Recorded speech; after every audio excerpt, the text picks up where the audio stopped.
Ben, imos comezar por, bueno, porque pasan 10 minutos e porque a conferenciante xa non aguanta máis. A se me de falar. Destacar da persoa que nos vai falar hoxe, de Ofelia Rey Castelao, dúas cousas, moitísimas máis que habría que destacar, que é a calidade científica e a calidade humana. Por parte da calidade humana, é dicir que cando fomos Xilberto máis eu a contratala a facultade, o problema dela non era como te poñen a restos para persoas, así, tal, pensan, era dado por sobreentendido que tiña que vir aquí hoxe. O sea, o único problema era que non coincidise o venres ás 8:30 con ese mare magnum que teñen agora de plan Bolonia, Parma, Verona, plan Bello, plan Novo. Era o único problema que tivo. E ainda pior, temos o mes que ven, bueno, salirá na página do Bien luns ou martes, como é o mes da muller, o día 8 do mes da muller, o día 1 virá un director vasco a presentar un documental sobre o cárcere de mulleres de Saturrarán. O día 8 aproveitamos para facer tertulia e virá Aurora Margo a presentar o libro das mulleres antifranquista, da guerrilla antifranquista galega. O terceiro xoves virá Antón Ribeiro Cuello a presentar a novela Laura no deserto, de tema central feminino tamén. E pedimoslle a Negra Trea presentar os 4 libros que teñen sobre a historia das mulleres. Entón, encargaron de falar con Ofelia, que ela fala con as outras autoras, pero Ofelia dixo que ven ela tamén. Agora miraremos se o físico llo permite ou non, e será o 4º xoves do mes que ven a presentar esa colección de libros sobre as mulleres, sobre a historia das mulleres, que ela di que é unha primicia autonómica e europea, é unha colección así.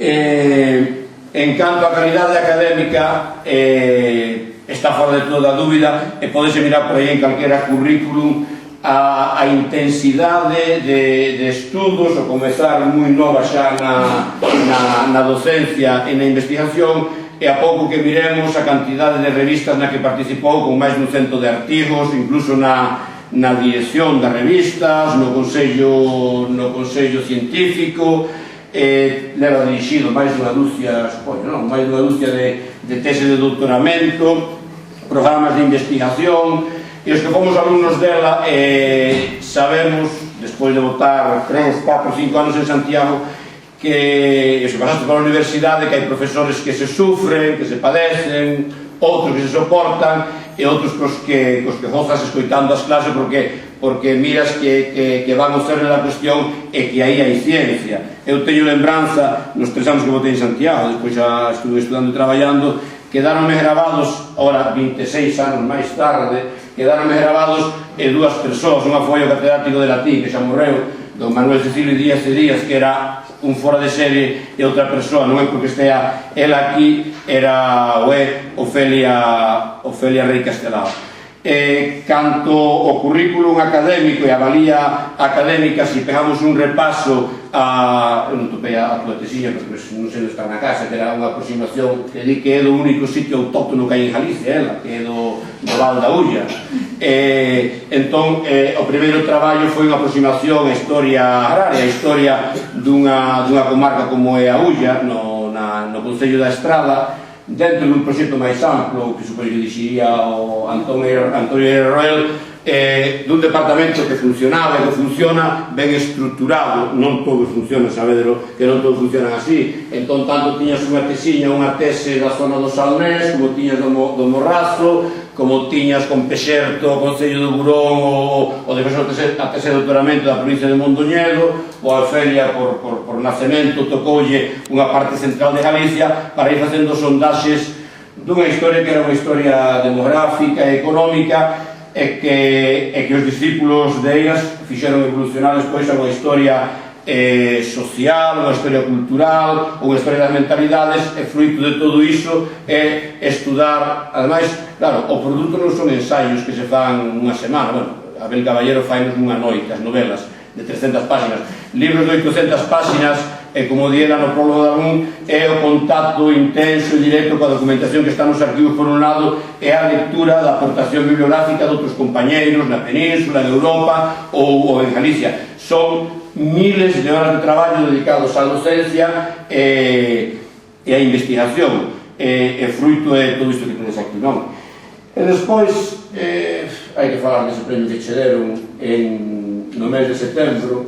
Fai moita gracia porque unha persoa en Santiago outro día, a Ofelia deron un premio en Alemania. En Alemania, eu non vi nada, e despois se buscaba, como o premio se chama María Josefa Bonenburger, deron un premio en Alemania, o premio foi en Santiago, foi da Secretaría Xeral de Igualdade, ben merecido, porque o premio que me parece que era a quinta edición para premiar as mulleres que traballan no campo da investigación, e claro, normalmente chamase investigación a química, a física, eran os 4 premios das 4 edicións anteriores, pero resulta que en humanidades tamén se traballa, tamén se investiga, non sei se as humanidades son ciencia ou non, pero tamén se traballa e tamén se investiga, foi un premio ben merecido.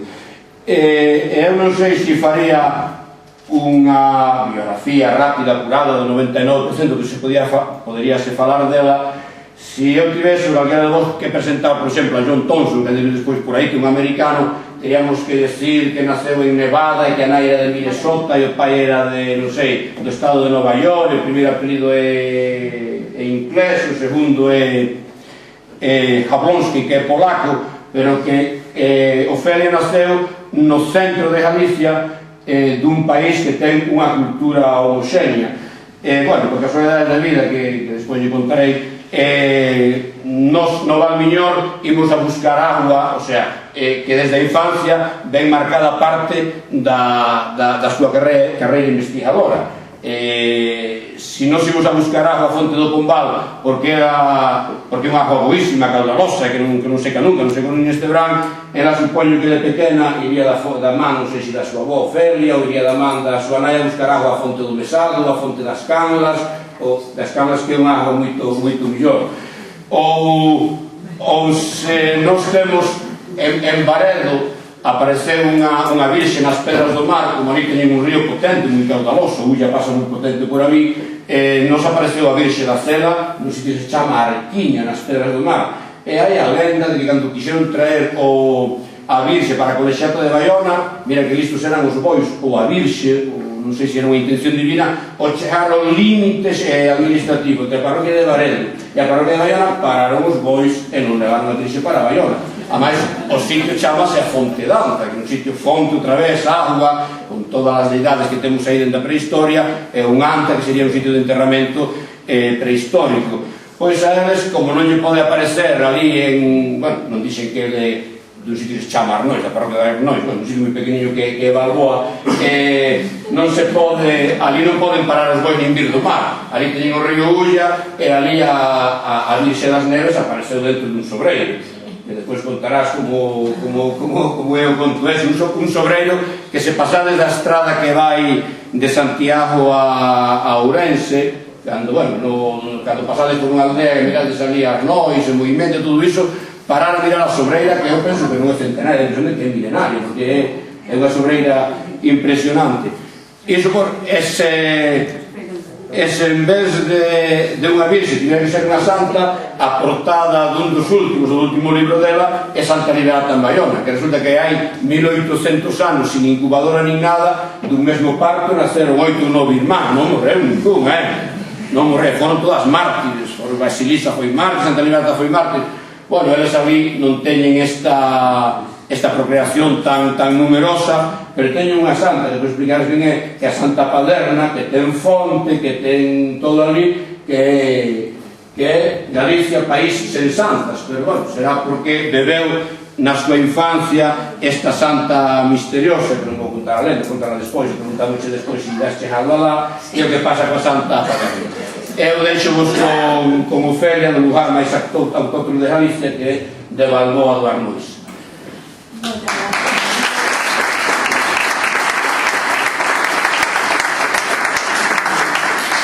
A presentación máis sorprendente que me teño feito na miña vida.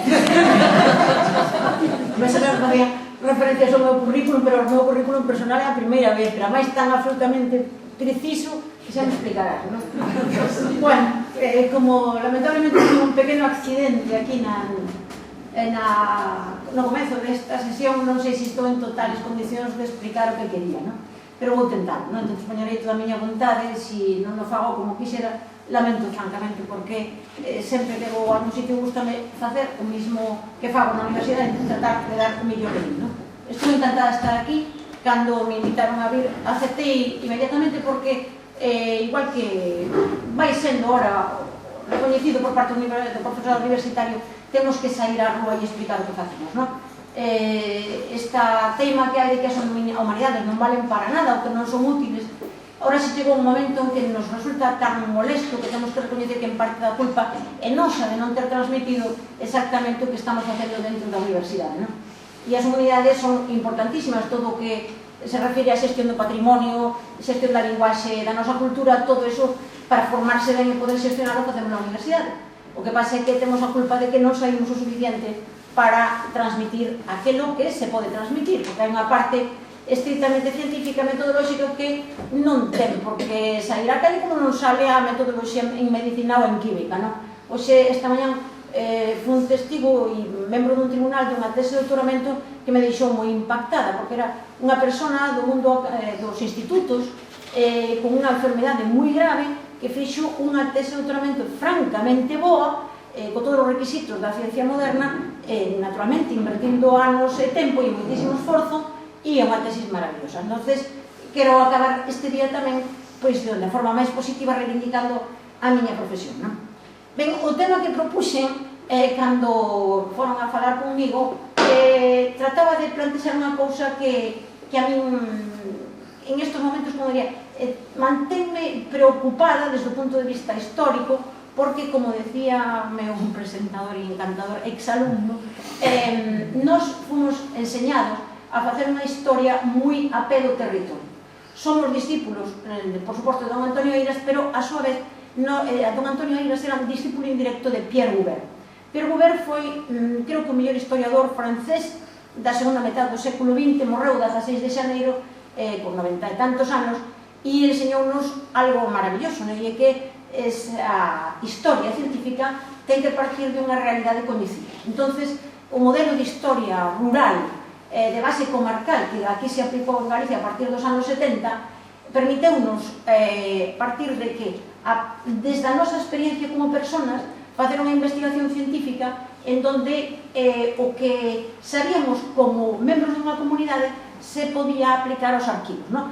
Ese principio, o profesor Eiras aplicaba ao 100% e iso dámonos un coñecemento do territorio como probablemente en ninguna zona de España nestes momentos haya, non? Se non estou exagerando nada, a historia moderna de Galicia coñecese maravillosamente ben e ningún outro territorio se coñece como no noso caso, non? Moitísimos anos, moitísima intensidade, unha metodoloxía moi sistemática e conseguimos saber cousas. Pero na deriva que cada un de nós leva na investigación, eu nos últimos anos fun indo cara a un campo que se nos iba impoñendo desde fora, non exactamente desde a universidade, sino desde fora, que era a historia das mulleres, non? O mundo académico galego está composto casi en exclusiva por homens, e en historia máis homens que en outras ciencias, curiosamente.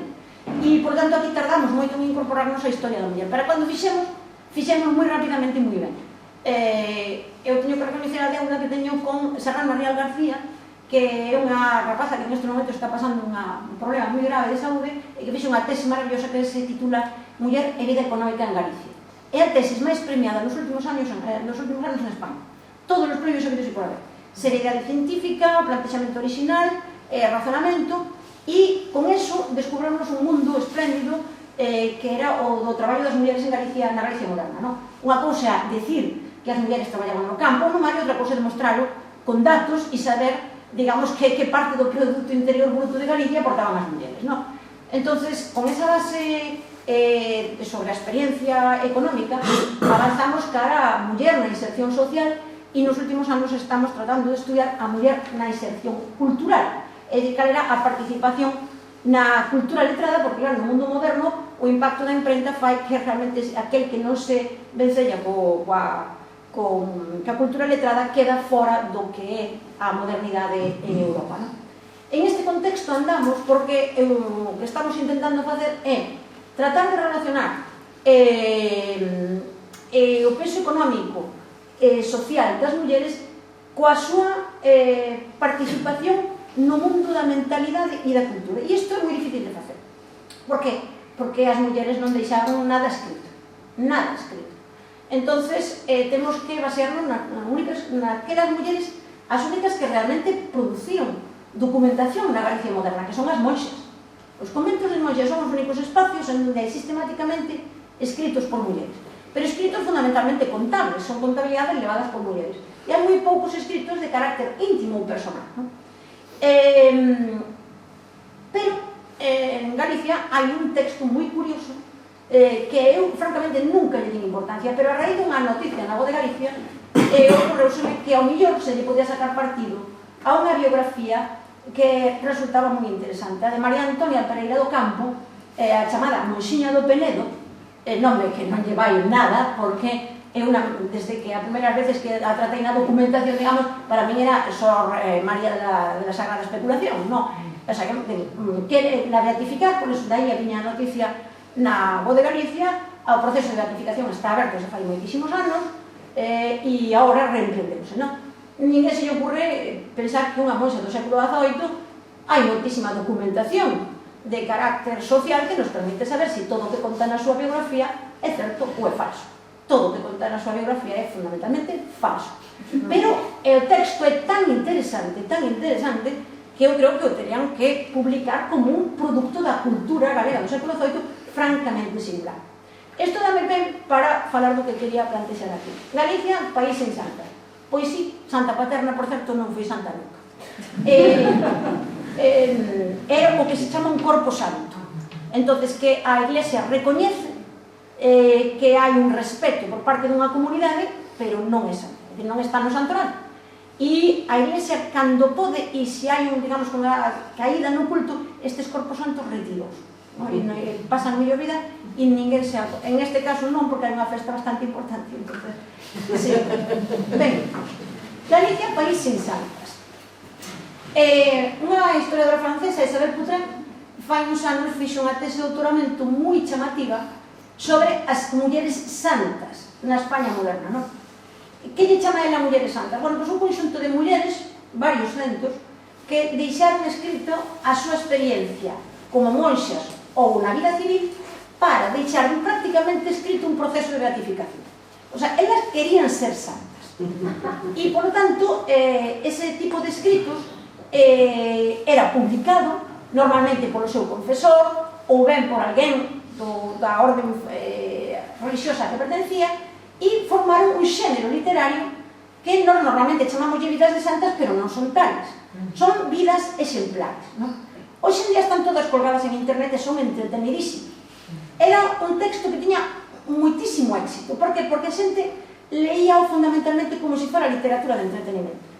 A partir de 1740 deixaron de publicarse porque, digamos que a literatura romántica prácticamente o mismo espacio vai a ocupar, non? E desaparece. Pero é un xénero realmente interesantísimo. Hai no tamén en Italia e en Francia, pero o caso máis espectacular é o caso de Castela, fundamentalmente. Cando esta muller francesa, Isabel Poutrem, fai esta tese, descubre que de Galicia solamente hai un caso. E claro, ela faise a pregunta de que pasa con Galicia, non? Bueno, a resposta dona Tirso de Molina, no século XVII, diciendo, bueno, Galicia é un país para brujas, pero non para santas, non? Bueno, exageraba porque nin bruxas, nin santas, ninguna das dúas cousas. Un dos tópicos máis habituais de Galicia é creer que as meigas e as bruxas eran algo da idade moderna e algo propio dos séculos fundamentalmente do XVI, XVII e menos do XVIII. Para nada.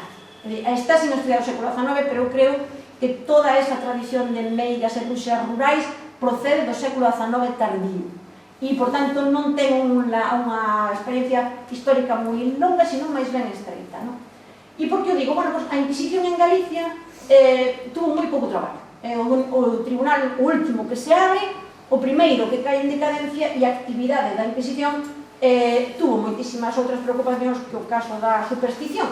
En calquer caso, o que buscaba era a superstición naquelo que tiña de maléfico e non lle importaba no que tiña de benéfico. É dicir, que as sanadoras, por exemplo, non eran perseguidas, pero si aquelo que podía ir, digamos que, contra o domo. Todos os casos sobre bruxería que hai en Galicia durante a Idade Moderna solamente 92 son de mulleres, en cerca de 250 anos. E o resto son de homes. A maior parte eran de homes. É dicir, que a bruxería en Galicia era fundamentalmente masculina. A formación, unha bruxería femenina probablemente seña do 19 tamén. Se non había unha cousa, tampouco había outra. Pero o problema de que non haya santas é xa un problema que nos remite necesariamente ao mundo cultural. E isto é xa outro espacio completamente diferente. En Galicia había pouquísimas monxas. Como había pouquísimos frades, pouquísimos mosteiros e pouquísimos conventos. Temos unha idea bastante errónea de que Galicia está chea de conventos e mosteiros, non? Porque temos unha ribeira sacra e nos parece que está... E non. En toda Galicia había menos conventos e mosteiros que na cidade de Sevilla. Na cidade de Sevilla. O sea, ni siquiera non falo de Andalucía, non? E no caso dos conventos e mosteiros femeninos, somos, xunto con Asturias, o territorio español con menos conventos de monxas. 25 en toda a Idade Moderna. Non hai máis. Parece que hai moitísimos, resulta que hai pouquísimos, non? E algún caso de cidades sin ningún convento femenino. Ourense non ten ningún convento femenino na Idade Moderna. Por qué? Bueno, a explicación é bastante complicada. Esta táboa que está aquí procede dunha documentación de 1797 e vemos que hai 25 conventos, un solo de benedictinas, ahora vou facer unha corrección pequena, hai dous, un grande e un pequeno, cistercienses, algunha dominica. As órdenes que estaban representadas en Galicia fundamentalmente eran todas as militancias franciscanas, fundamentalmente as clarisas e estas outras compañías, estas outras órdenes relacionadas co franciscanismo en xeral. Algo moi importante a reter e que logo necesitará alguna explicación. Este é o panorama que había de mosteiros e conventos fundados na Idade Media e na Idade Moderna en Galicia. Como vemos, son poucos e, en xeral, moi concentrados na diócesis de Santiago, que era a que tiña o maior número e a que ten unha certa potencia de crecemento durante a Idade Moderna. O resto, realmente, hai moi pouco impacto e no caso da diócesis de Ourense solamente tiña o convento de Clarisas e o resto non hai nada, prácticamente nada, non? Ben, isto procede de un feito moi interesante. Os reis católicos a finais da Idade Media suprimiron todos os mosteiros e conventos femeninos de carácter rural. A reforma de 1499 é absolutamente brutal, porque pecha prácticamente 2 anos todos os mosteiros e conventos femeninos e masculinos, pero ahora estamos falando de mulleres, existentes en Galicia e que eran un verdadeiro escándalo, non solamente para Galicia, sino no conxunto do territorio. No ano 1480, no concilio que hai en Sevilla, estuvo moi claro que ou se poñía coto o que estaba pasando en Galicia ou as consecuencias eran impensables, non? Os conventos eran lugares en donde convivían homes e mulleres, simplemente se limitaban a cobrar as rendas, non había ninguna práctica religiosa e, por tanto, eran fillas de clases pudientes que tiñan un modo de vida fantástico e que se baseaba na percepción de rentas e, por tanto, en non cumprir ningún principio religioso e manter ese sistema por definición, non? Os reis católicos ordenan que a supresión total de todas as benedictinas e que se xuntaran en San Paio de Antalcates, en Santiago, e a supresión de todas as cistercienses e as que de verdad querían ser religiosas que se quedaran en Ferreira de Pantón. O cual quedaron só 2 mosteiros femeninos en Galicia, só 2, non hai máis. E unha prohibición de que a perpetuidade nunca se podería abrir un mosteiro femenino de ninguna destas 2 órdenes, que eran as máis escandalosas. Ben, quedaron os de Clarisas, pero ao final da Idade Media solamente había 6 conventos en Galicia, solamente 6, non? E vaise permitir unha excepción moi peculiar en 1558 coas benedictinas da Guarda. Non sabemos moi ben por que a familia Ozores Sotomayor consigue unha excepción da orden benedictina para arreglar en realidad un problema de herdanza. As fundadoras deste convento son unha nai e 6 fillos. O sea, estaba moi claro cal era o que buscaba. Non unha viúva que tiña recursos para vivir ben, pero non os suficientes para casar 6 fillas. Entón, a única fórmula lógica era meterse nun convento, en este caso, unha familia pudiente que pode facer un mosteiro. Empeñaronse en que fora benedictina, non sei exactamente por que non. Este mosteiro é un mosteiro tardío, 1558 ou 60, cando se abre, e aquí temos que falar de outra cousa bastante confusa que se produce en Galicia no século XVI, que é o fenómeno das beatas. Que é unha beata?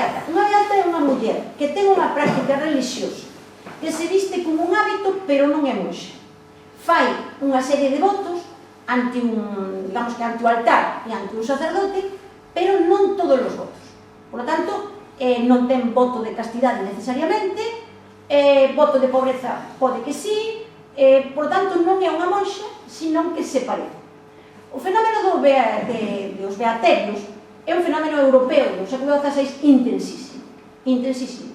E aquí, en Galicia, dase a circunstancia de que é concentrado única e exclusivamente na zona en que estamos, solo, e algo en Ourense, pero os únicos beaterios dos que temos noticia prodúcense en esta área e fundamentalmente Baiona, Tui, Redondela e por esta área.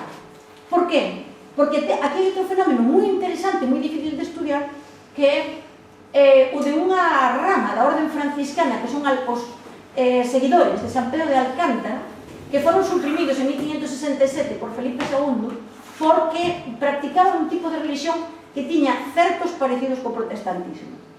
Entón, están moi relacionadas as beatas con este movimento que se baseaba na religión interior, no aillamento. De feito, os conventos de homes estaban nas Illas Cíes, en San Simón, e, por tanto, en áreas moi ailladas. Ese movimento suprimido en 1567 e as beatas obligadas a unha de dúas, volverse para a casa e facer vida de mulleres normales ou ben convertirse en monxas. Pero claro, convertirse en monxas, para iso requise moitísimo, moitísimo diñeiro, porque un convento é unha cousa extraordinariamente cara, non?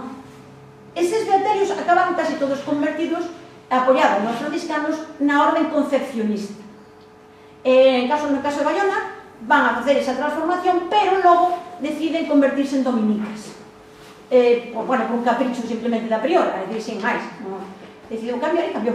O resto non lle queda máis remedio que dicir que sí. Sucede igual en Vigo, e, por tanto, hai unha transformación e os beaterios desaparecen. Desaparecen porque eran sospeitosos, que facían 10 mulleres vivindo xuntas, non se sabía moi ben de que vivían, a práctica religiosa non estaba regulada por nada, por lo tanto, sabemos que eran normalmente mulleres viúvas con fillas, casi sempre, que non tiñan un pasar na súa casa, entonces as limosnas podíanlle permitir vivir sin traballar. Esa era a esencia. A xente, por que lles daba limosnas? Porque elas rezaban. Entón, cumplían unha función social que se consideraba positiva. Por lo tanto, os beaterios estaban baixo sospeita, pero eu entendo o que eran. Eran mulleres que vivían xuntas para protexerse. Ben, por tanto, non falamos de grupos que eran moi poderosos, sino medianías sociales que sobreviviron, máis que vivir ben, a partir da religión. Nada que ver con estes conventos de procedencia medieval, como Santa Clara de Santiago, Santa Clara de Allariz, inmensamente ricas, en donde se, digamos que cobijaban as fillas da nobleza alta mediana de Galicia. Antes me enseñaba San Pablo en Cantares, que eran tan inmensamente ricas que fueron sempre chamadas señoras, nunca admitiron ser chamadas nin sor, nin nai, era señora doña, e así era no mosteiro. Naturalmente, a súa procedencia social non lles permitía consentir outro tratamento que non fose ese. Ben, esas monxas inmensamente ricas, digamos que teñen algún parecido coas beatas, no sentido de que hai un principio social de que a religión é algo, un objetivo bom se non se ten a opción de casarse ou de colocarse no mundo civil de outra forma. Ahora ben, hai un tópico que está moi extendido e que a mí me molesta moito, que era que os conventos e os mosteiros de mulleres eran o remedio para todas aquelas mulleres das clases altas que non se podían pagar unha dote de matrimonio. Bueno, vamos a ver, farían falta centos e centos de plazas para poder cubrir as demandas das clases superiores para colocar estas fillas que non se conseguían casar, centos de plazas. E acabamos de ver que en Galicia había moi pouquinhos conventos. Por lo tanto, non é ese o caso, non era a solución máis que para un grupo moi pequeno, e imaginar moi elitista. Para poder entrar a un convento ou un mosterio había que, bueno, primeiro, demostrar limpeza de sangue de costumes e ter unha dote bastante fuerte. sempre unha dote moito máis barata que se se casaron, non? Pero unha dote que supoñía un desembolso económico e para entrar en San Paio ante altares o desembolso era francamente importante. Pero non solamente a dote, é que cando entraba unha novicia nun convento ou nun mosteiro, logo tiña que pagar o ano de noviciado completo e unha renta vitalicia. Nesa renta vitalicia era o que se chamaba diñeiro de bolsillo, que lles permitía a estas mulleres manter un modo de vida dentro dos conventos e dos mosteiros francamente espléndido, non? Nada que ver con estas celdas blancas que aparecen no cine. Eso ni siquiera Santa Teresa. Santa Teresa, de eso duroulle 15 días. Digamos que ela aguantou durante a súa vida ese sistema de vida, intentou impoñelo e ao principio tuvo éxito. Antes de que ela morrera xa as carmelitas estaban pasadas ao sistema de vida que había nos outros conventos e moi pouco respetuoso coa regla, con actividades que non tiñan nada que ver coas monásticas, para algo moi sencillo. Cando entraban nos mosteiros e conventos eran tan novas que ninguén lle preguntara o que querían ser. Entón, elas non están ali por ninguna convicción religiosa, sino que están fundamentalmente como un sistema que está a medio camiño entre a educación e o recollimiento. Sempre temos a idea de que os conventos, e os mosteiros eran sitios pechados.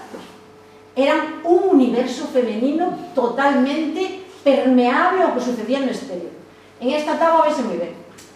Nas 25 conventos que había en Galicia había 551 profesas, pero logo había 105 señoras de piso, é dicir, mulleres viúvas ou solteiras que pagaban un canon e vivían neses mosteiros e conventos. Había criados, había criadas, 160 criadas para 551 personas. As monxas de San Paio ante altares eran 50 e tiñan 52 criadas. Por tanto, salía a unha per cápita, non? E criados homes, non? E esta táboa é de 1797 en donde estaban en crisis. Por tanto, hai as clarisas de Santiago tiñan un número extraordinario de criadas, unha por cabeza normalmente, despois as criadas de comunidade. Nunca iban ao refectorio a comer. Elas comían nas súas celdas. As clarisas de Pontevedra tiñan cociña e sala de estar na celda, non? E nas da planta baixa tiñan galiñeiro para fora para ter ovos frescos todo o día. Bien, é comprensible porque elas teñen unha procedencia social elevada. As familias topan nos conventos unha solución social e, por tanto, teñenlles que dar o mesmo modo de vida que houberan tido se houberan estado no mundo civil. Para incorporarlas aos conventos existe esta figura das educandas. As educandas non son propiamente nenas que vayan a recibir unha educación nos mosteiros e conventos. Simplemente que nos conventos e mosteiros, aunque estaba totalmente prohibido, practicábase desde a Idade Media a entrada das nenas á idade moi nova. En teoría, primeiro estaban prohibidas, pero despois había unha segunda norma que dicía non podrán entrar antes de menos de 7 anos. Estaban prohibidas, non tiñan que estar de ninguna idade, non? Pero sí que se admitía que houbera nenas que tiñan que ter dentro do mosteiro do convento unha tía, unha prima, unha irmán que se convertían en monxa maestra. Entonces, as educandas metíanse no convento e non necesariamente despois iban a ser monxas. Si a familia, mentre elas estaban aí, lle topaban o marido, sacabas do convento e casabas, que non o topaban, entonces sí que acababan convertidas en monxas, non? Si ninguén lle preguntaba se querían ser ou non, evidentemente. A que edade entraban? Aquí temos o convento de Santa Clara de Santiago. No século XVII, as nenas entraban entre 3 e 4 anos. Pero temos casos de nenas con 2 anos, eran directamente abandonadas aí pola súa familia e iban a saber con certa frecuencia, pero era un caso realmente grave desde todos os puntos de vista. O desorden dentro dos conventos e mosteiros era total e absoluto. Había ao mellor 20 ou 30 nenas ao mesmo tempo que non recibían ningún tipo de educación. Se a súa tía, súa irmán ou o que fora, que a persona que teñan de relación ali sabía ler e escribir, que normalmente sabían, enseñaballes algo. Que era o que se lle enseñaba? Pois a cantar, ler, escribir, máis ben aptitudes sociales. Preparábanas de cara ao matrimonio, máis que da propia religión, non? As autoridades intentaron impoñer orden en isto, as autoridades eclesiásticas, preocupadísimas porque, claro, unha morea de nenas vivindo nun convento era totalmente descontrolado o que ali sucedía, non? En esta gráfica vese que o gran impulso que se produce a vísperas de 1746 Se non recordo mal, chegou a haber en este tramo, entre 1636 e 1646, en Santa Clara, en torno a unhas 500 nenas chegaron a estar ali. E en San Pablo de Altares, en torno a 450 aproximadamente. Nos outros conventos non temos registro das educandas, non? Pero eran, en todos os casos, igual. Estas nenas pagaban moitísimo dinero. Por lo tanto, as autoridades, por unha banda, prohibía que estuveran, pero era un semilleiro, primeiro, de cartos para o convento, de influencias coas familias, de novicias para despois, unha vez que salían, convertíanse en mulleres que daban donacións a estes conventos e mantiñan, o sea, reproducían de novo sistema. O escándalo era do modo de vida destas monxas. No século XVIII era de tal calibre que os obispos intentaban, como fora, tratar de poñer algún coto a algo, non? Esta instrucción pastoral do arzobispo Francisco Bocanegra en Santiago, en 1777, é moi simpática, porque el fai unha visita aos conventos da diócesis de Santiago, o panorama que topa é favoroso, e entonces fai un escrito para facerlle chegar a ela, pero con disimulo, non? He oído decir que en algún convento las monjas no van al refectorio, pero yo creo que están equivocados los que me lo dicen, ¿no? Me dicen que hay obras de teatro y que se reciben jóvenes, pero bueno, seguramente que esto es las malas lenguas. Total, que está diciendo punto por punto que él mira, pero que non era capaz de decir abiertamente, porque ao final eran todas fillas de xente rica, ¿no? Pero aí, di moi claramente, el demasiado apego a las cosas sensibles, las otras el excesivo horror a la mortificación, en otras el deseo de mandar y de ser estimada, el tedio de la oración en silencio, etcétera, etcétera, etcétera, ¿no? Por tanto, digamos que hai a vida de religión chegara a un nivel que logo, no século XIX, resolve en realidad a esclaustración e a desamortización. As monxas da segunda mitad do século XIX son completamente diferentes porque unha vez que os mosteiros e conventos deixaron de ter rendas e cartos, as familias das clases superiores xa non mandaban as fillas aí. Entón, na segunda mitad do século XIX, a extracción social das monxas é moitísimo máis humilde do que fora antes. Entón, medianías sociales, e hai un cambio totalmente radical, e cando se empezan a dedicar a caridade, a actividades sociales, etc. ¿No? Por tanto, un cambio moi terrible. Ben, en este contexto é onde estamos estudiando este caso singular que é a fundadora das Carmelitas Descalzas de Santiago. María Antonia Pereira do Campo, da que eu tiña oído falar moitísimo, a famosa Moixiña do Penedo, que sempre tratado como se fora unha inxenua galeguiña, e vaya personaje. María Antonia Pereira do Campo nace en Cuntis no ano 1700. A súa acta de nacemento está limpiamente cortada no arquivo parroquial de Cuntis. Ignoro por qué, porque ou probablemente sospeito porque está cortada. Ela afirma na súa autobiografía que é filla de un fidalgo, pero esta muller, é o que cortou a acta de nacemento, ignoraba que no século XVIII se temos registros fiscais. A mí faltou un tempo para ir a buscar a súa familia e poñía, era Juan Pereira do Campo Muiñeiro, unha filla, María Antonia, casado, dous fillos máis, o fillo de outro muiñeiro, sí que levaba un apellido ilustre, porque levaba un Andrade metido entre os apellidos, non? E algunha relación tiña que ter con a familia Andrade, porque esta muller, de moi pobre procedencia, puido entrar, se hubiera querido, nas Agustinas de Vila García de Arousa, que era fundada precisamente pola familia Andrade. Ben, por que é tan interesante este caso? Bueno, a mí se digo que en principio retraíame de ler a súa autobiografía, pero é fascinante. A autobiografía está escrita en dous tramos cronolóxicos, 1737 e 1738, e logo, xa cando é moi maior, bueno, morre con 60 anos, pero está no último tramo da súa vida. Pero o máis interesante dela son as cartas que se conservan. Conservanse 200 cartas, das que as máis importantes son as 72 que ten coa súa filla Leonor e con outras mulleres. Permite, a través de todos estes escritos, a última obra, o Edificio Espiritual, unha obra espiritual, como o seu propio nombre indica, imitando a Santa Teresa, un texto de espiritualidade bastante inxenuo, que ten cerca de 70 páxinas tamén, o sea, unha muller moi escritora. Por que é tan interesante? Bueno, máis alá de que ora intenten beatificar ou non, que é unha cuestión da Iglesia e de quen defenda o seu caso, esta muller permítenos a observación das mulleres galegas, non das monxas, sino das mulleres corrientes. Por qué? Porque ela era unha muller corriente. E entón, é a primeira vez que topamos un texto que nos permite ver unha experiencia directa de unha muller que é singular, non é representativa das mulleres, pero sí que nos permite ver un mundo a través duns ollos totalmente diferentes a como normalmente o vemos na documentación. E a súa autobiografía permite ver varios percorridos que se desenvolven todos aquí onde están. Porque iso é interesante. Esta muller que, sin dúbida, fai unha autobiografía na que se inspira directamente en Ángela de Foliño, que é unha santa, entre comillas, porque non está totalmente recoñecida pola Iglesia, é unha santa dos franciscanos, e máis en concreto da Orden Terceira Franciscana, e inspírase en Santa Teresa.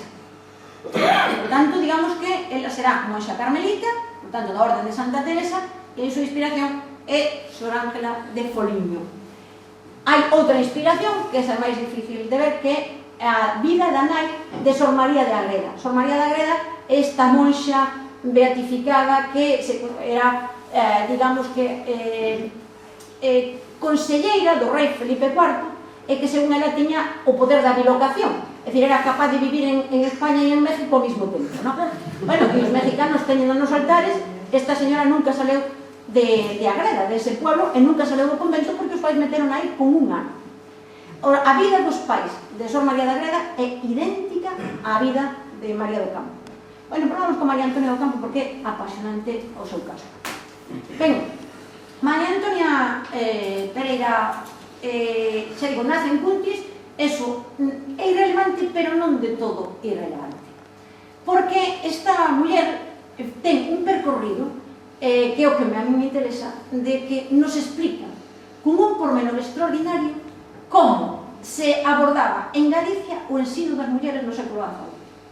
Entonces, ela, que se dá conta da importancia que ten aprender a ler e escribir, é moi dura, no que escribe, e as críticas que lle fai aos seus pais son tremendas. Pero, cando fai esas críticas, permítenos ver precisamente e en directo como se comportaba unha familia campesina, que tiñan terras e que o pai era muiñeiro, a hora de xestionar o futuro da prole. Entonces, esta familia ten 2 homes e unha muller, e a muller la manda na escola e os homes sí. Os homes nunca chegaron a aproveitar o que aprenderon. Morreron como emigrantes sin ter desenvolvido ninguna destreza importante en Cádiz. Ela acaba manténdose en realidad, un deles acaba moi mal en México, completamente, prácticamente na indixencia, e ela reprocha sistemáticamente aos seus pais que esa inversión na escola, se houberan feito en ela, entonces ela di, de mí nadie se acordou. É unha frase durísima, porque sobre todo é especialmente dura co seu pai, durísima, durísima, non? Entonces, de mí nadie se acordou por cortedad, ou porque non alcanzaba a comprender si me estaría bien e que me enseñaran a leer, non lo expliqué a nadie. E así crecí tan remota y ajena de consejos espirituales y doctrina. Afirma ser malentendida en las cosas espirituales, así por faltar de la experiencia, como por carecer de noticias de libros que tratan de cómo nos debemos de ver en los exteriores juntos. Ben, ela forma parte da inmensa maioría de mulleres analfabetas que hai en Galicia. O mapa da distribución do analfabetismo, perdón, da tasa de alfabetización en Galicia en 1860, en donde claramente todas as zonas que están en blanco, que prácticamente o 1% ou menos do 1% de mulleres alfabetizadas. 1860, é dicir, cando levábamos xa cerca de 30 anos de unha lei que obligaba a escolarizar a nenos e nenas en pé de igualdade. Éramos o caso máis extremo de todo o conxunto español. Tiñamos a tasa de alfabetización masculina máis alta de España e a máis baixa das mulleres. Entón, o goberno de Madrid decidiu facer unha segunda enquisa en 1860 preguntando que pasaba en Galicia. E a resposta dos alcaldes de todos os sitios foi a mesma sempre. É que as nenas en Galicia empezan a traballar prácticamente desde que nacen, e os nenos hasta os 12 anos realmente non valen para moito, e entón os nenos van á escola e as nenas traballan na casa. E iso non se resolveu prácticamente antes da Guerra Civil, non? E ela sucede, e estos dos mapas, Margarita Sanz, supoño que recoñeces porque forman parte da tua tesina, non? Aí está marcado en roxo a zona de onde procede María Antonia Pereira do Campo. Margarita Sanz, que está aquí presente, fixo unha tesina de licenciatura espléndida sobre a alfabetización no suroeste de Galicia. Creo que é o único caso en toda España onde está estudiado como hai que estudiar a tasa de alfabetización e, sobre todo, o proceso da escolarización. E María Antonia Pereira do Campo pertence a unha zona privilexiada de Galicia, en que, gracias a que era unha zona rica desde o punto de vista económico, é a Galicia do millo, a Galicia próxima á costa, un campesinado que sobrevive, que naturalmente deposita moitas esperanzas na emigración, zonas moi emigrantes, de aí que os irmãos de María Antonia se vayan a Cádiz, pero ao mesmo tempo ese dinamismo económico permite que esa zona, aí vemos moi ben a diferencia no mapa entre 1708 e 1752, coincidindo coa vida da Santa, non? Por tanto, vemos que densifícase a rede escolar e densifícase moito, pasamos do 12% de parroquias con escola ao 17%, que xa é bastante medrado. Quen creaba esas escolas? Bueno, pois algunhas xa son creación de indianos, pero casi todas son creacións de clérigos e, sobre todo, son pagadas polos pais, son escolas de ferrado. No alrededor da casa de María Antonia había 3 escolas, o sea, era unha zona francamente privilexiada, non? Pero os pais non mandan a ela a escola, mandan aos irmãos. Aí están marcados en roxo os 3 espacios vitales de María Antonia Pereira do Campo. Arriba, a zona de Puntis, e logo, en Bayona, onde pasa a vivir con 14 anos, e Tui, en donde se desenvolve a súa vida hasta cerca dos 20 anos, non? Son zonas en donde, como estudiou Margarita Sanz, a evolución, bueno, esta zona unha zona moi recientemente estudiada, que é a zona de Padrón, por que pon Padrón aquí?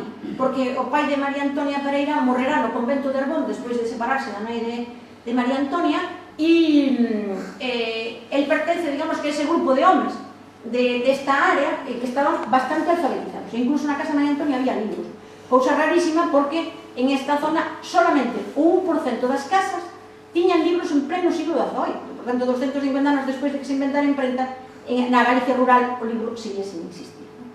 En cambio, na súa casa hai, e ela di que o avó dela era grandísimo lector, non sei que entendía por grandísimo lector, pero se ve que sabía ler e que tiña un certo dominio da cultura legal.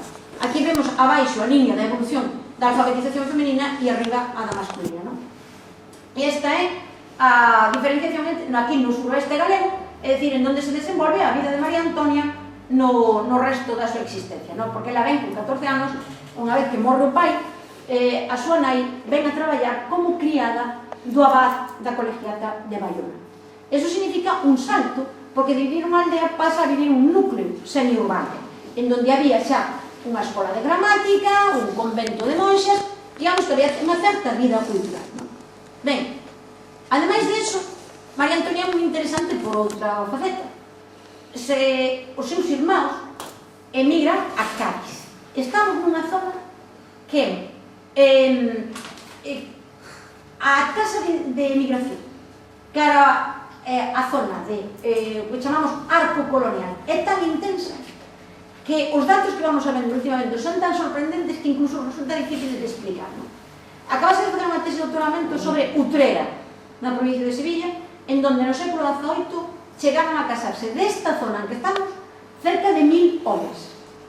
O sea, estamos falando de que foi unha sangría total do suroeste de Galicia. Pensábamos que non era tanto, sabíamos, este mapa está feito por min, refírese a emigrantes na zona de Cádiz, Sevilla, Puerto de Santa María. Vemos aí unha intensidade de homes que se casaban. O sea, que os que estaban casados aquí neste mapa non está contemplado. Os casados iban, estaban 3 ou 4 anos e volvían cara aquí. Ben, na autobiografía de María Antonia Pereira do Campo podemos ver cal era a vida deses homes en Cádiz e en Sevilla. E por qué? Porque ela explica a vida dos seus irmãos, como foron a Cádiz a intentar facerse ricos e o único que fixeron foi traballar mal, ganar algo, nunca lograron facer unha mínima fortuna e, por tanto, digamos que ela di que desaproveitan aquilo que sabían para poder ter prosperado en un sitio onde se podía prosperar con certa fortuna. En segundo lugar, María Antonia Pereira do Campo casas e o seu marido emigran tamén en Andalucía, na mesma zona que iba todo o mundo desde aquí, todo o mundo. E en este caso a Sevilla.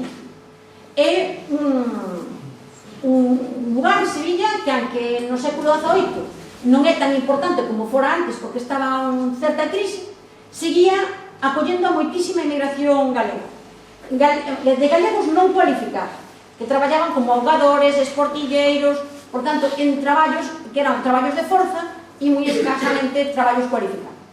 Ben, é que María Antonia casouse.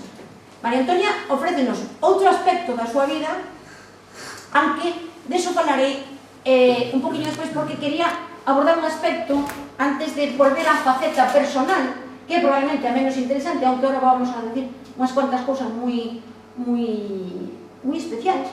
E quería decir algo con respecto a súa relación coa lingua de orixe.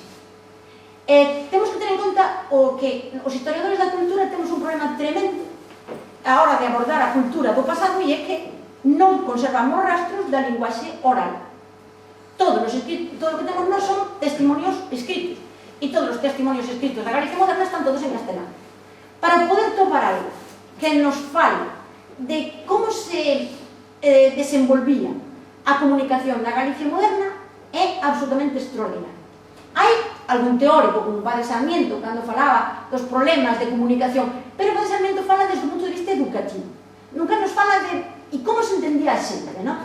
Entón, María Antonia Pereira do Campo, nunhas páxinas absolutamente extraordinarias, fala de que ela, hasta o día da súa morte, aunque viveu sempre, a partir de que tiña 22 anos, en Madrid, soñaba en galego e falaba con Dios en galego. E dicía, bueno, e que Dios entende calquera das linguas, non? Entonces, lamenta non ter dominado o galego cando escribe. Entonces, aí hai algunhas frases moi bonitas que dicen, válgame el amor de Dios, las cosas que yo dijera si me fuera permitido esto, el uso de términos que a mi modo toscos, por ser unha pobre gallega nacida en este reino, e fala aí do temor que ten a non explicarse ben. E isto, ela, por exemplo, conta que coas súas amigas falaban galego, e conta para un texto que vai a leer nada máis e nada menos que Bárbara de Braganza, é dicir, a muller de Fernando VI. Este texto, por tanto, non estamos falando dun texto así irrelevante de consumo particular, e dicir, bueno, que estamos aquí exagerando a importancia deste texto. Non, este texto estaba destinado a lectores moi cualificados, porque, como ahora direi, unha das personas que mantivo relación con María Antonia Pereira do Campo foi a raíña de procedencia portuguesa, Bárbara de Braganza, casada con Fernando VI, non? Porque esta muller chega a facer realmente unha trayectoria personal extraordinaria, non? Ela fala en moitísimas ocasións da súa experiencia co galego. Este texto é moi bonito, onde as cosas naturales casi non sei darles nombre en castellano, porque naturalmente na forma entiendo mi lengua gallega, e así como los vocablos castellanos, como se verá por lo que escribo, que non pongo las letras correspondientes a ello. Porque claro, que ela refírese, por exemplo, que o castelán, digamos que a forza de utilizarlo en Madrid, ela vai nos dominando, pero, por exemplo, as cousas da casa, os utensilios e todo eso, sigue utilizando os nombres en galego, non? Ben, é moi interesante. E é moi interesante este percorrido vital de María Antonia, que a convirte en un personaxe absolutamente extraordinario. É un percorrido vital que sale dunha aldea Cuntis e que ven a parar a Baiona a raíz da morte do seu pai. O pai é un personaxe que debe ser moi peculiar, maltrataba a María Antonia e a súa nai, e acaba recollido no convento de Herbón e morre vestido con frade franciscano, non era frade, pero sí terciario franciscano. De Baiona, despois dun escándalo, María Antonia Pereira denuncia un intento de violación. Bueno, como denunciou 4 intentos de violación, se ve que moita facilidade non tiña para resistirse, pois tuvo que pasar a vivir a Tui, en donde estuvo baixo a vixiancia dunha familia. Ainda así, hai outra denuncia de violación contra o amo da casa e unha serie de peripecias que, digamos, bastante difíciles de xugar. Escápase nunha ocasión, e escápase a Santiago, por certo, detrás dun mozo, no camiño, un intento de violación dun inglés, Galicia fora invadida polos ingleses en 1719, e a salida de Pontevedra un inglés ou escocés intenta violala. Bueno, ese viaxe foi moi escandaloso, e é cando a familia decide recluíla como monxe, non quere para nada, e cásana en Baiona con un home de procedencia portuguesa. Fascinante a vida de Juan Valverde, porque ela, ao longo da súa vida, vai no convertir nunha especie de San José. Ademais, en que dá na súa autobiografía, ela, digamos que asume a tarefa da Virxen María e convirte a Juan Valverde en San José. Bueno, Juan Valverde é de procedencia portuguesa, semifidalgo, notario eclesiástico, un home, según a súa muller, vago, nada amigo do traballo, e, dado que unha vez que teñen un fillo non teñan de que vivir, manda a traballar a Sevilla. Cando María Antonia empeza a ter contactos, digamos que coa religión, algo peculiares, acabará convencida de que o seu destino é convertirse en monxa. E non nunca unha monxa calquera, ela quería ser fundadora dun convento. Sin máis, o sea, non era algo tan simple como querer ser monxa. Ben, se quería ser monxa, hubiera entrado nas Agustinas de Villa García, que era o que querían súa nai e mai o obispo despois de que fora denunciada pola Inquisición de bruxería. Ela entrou en tratos con María la Rata, que era unha bruxa denunciada pola Inquisición en 1708 aquí en Bayona, e, por tanto, ela estuvo bordeando un problema de esoterismo, de magia, e, en función de eso, a familia decide facerlle un exorcismo, o exorcismo non funciona, e todo o que conta ela despois é un caso clarísimo de anorexia. E de anorexia logo pasada a bulimia. Perfecto, o sea que está contado, non é un caso único, porque Santa Teresa tuvera o mesmo problema, Son Ángela de Foliño o mesmo problema, María da Reda o mesmo problema, anorexia e bulimia, en esas 140 santas que estudiou Isabel Pudén, prácticamente está diagnosticado nos 140 casos, non? O sea, son casos de mulleres psicolóxicamente con un comportamento especial que en aquel momento non estaba diagnosticado como tal, pero ainda así xa había algúns médicos que tenían un prediagnóstico do que foi a anorexia. Ela pasou de un episodio moi grave de anorexia a un episodio moi grave de bulimia, non? E unha vez casada, xa que os exorcismos non funcionaban, a vixiancia por parte da familia foi unha vixiancia moi estreita, non? Pero ela vai entrar na Orden Terceira Franciscana. A Orden Terceira Franciscana é unha orden que hoxe en día só en Europa ten cerca de 1.200.000 membros. Por tanto, pasa inadvertida e non nos damos conta de que moitos santuarios dos que temos habitualmente relación, porque pasamos por diante deles, porque solen ser santuarios bonitos, son santuarios da Orden Terceira Franciscana. A Orden Terceira Franciscana é a orden laica vencellada co franciscanismo. Entonces, é unha cofradía, pero non é unha cofradía. É unha hermandade. Podían levar un hábito, o cual parecían monxes ou monxas, tiñan que practicar, digamos, que voto de pobreza e de castidade, pero en cambio non vivían xuntos, e María Antonia Pereira decide facerse terciaria franciscana, pero estaba casada, e, por lo tanto, como iba a facer ese voto de castidade se estaba casada? O escándalo estaba asegurado. O obispo de Tui volve a actuar porque era un caso de escándalo manifiesto, tiña que cumprir o seu débito conyugal como estaba mandado, e ademais un marido denunciona clarísimamente o marido do país. Ben, entran razón e entón tuveran un segundo neno. María Antonia Pereira do Campo e Juan Valverde tuveran a Leonor e a Sebastián. Non estou falando de dúas personas normales e corrientes, ora vou a explicar para ir rematando cal foi a apasionante vida de Leonor e de Sebastián.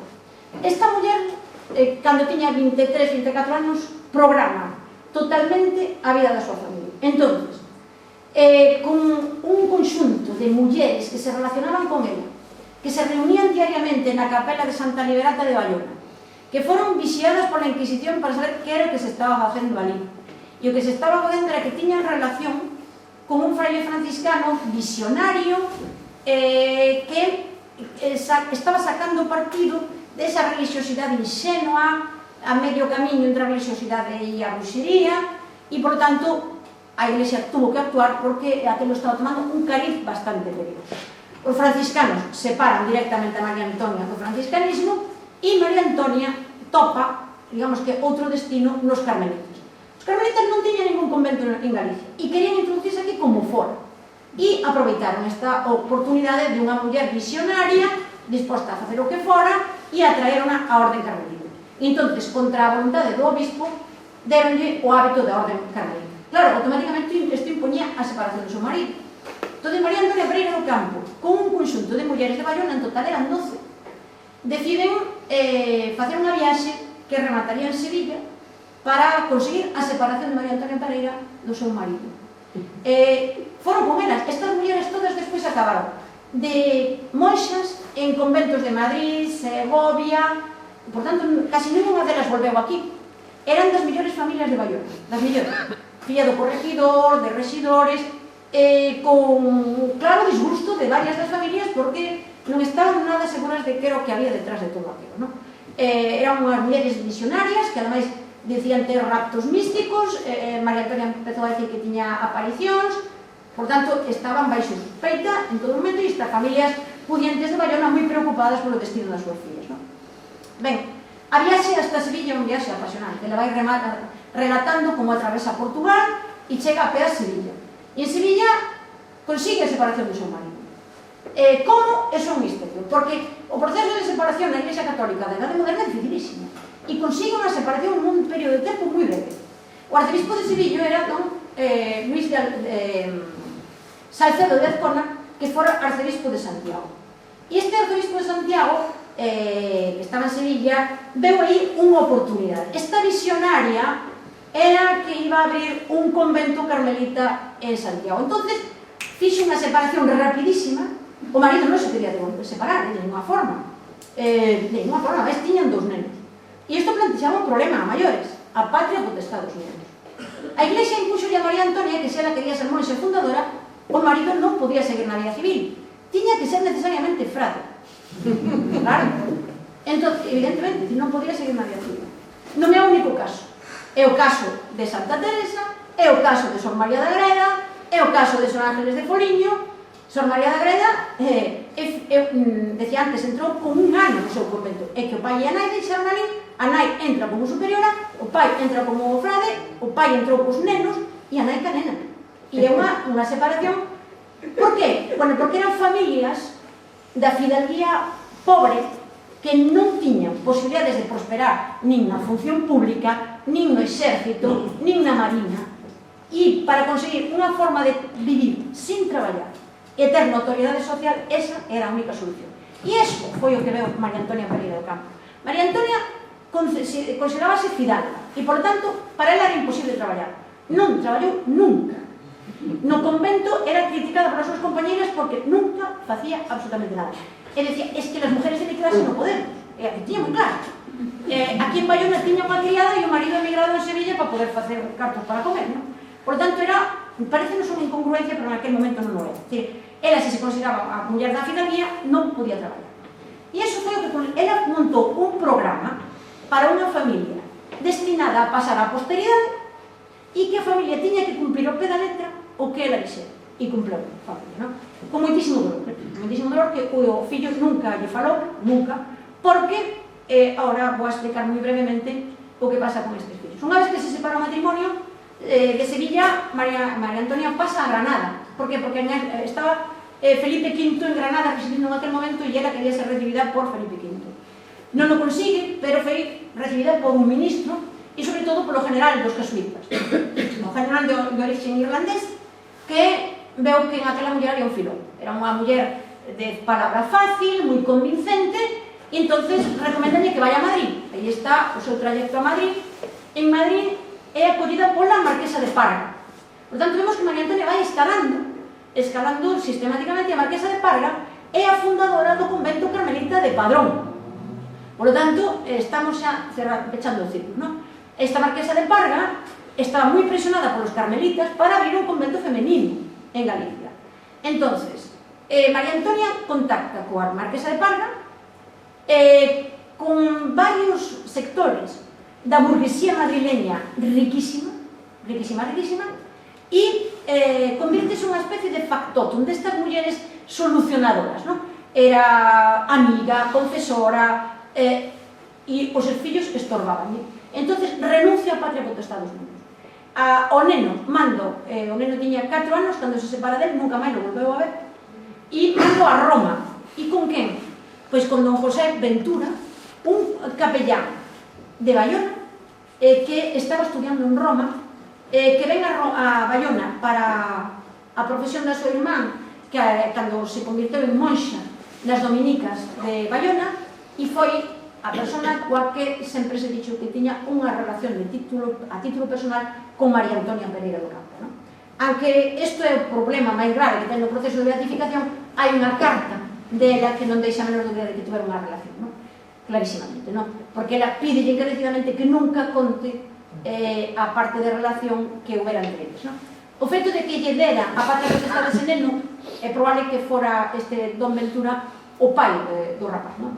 En calquer caso, este neno en Roma ten unha vida extraordinaria, chegou a ser menino do Papa.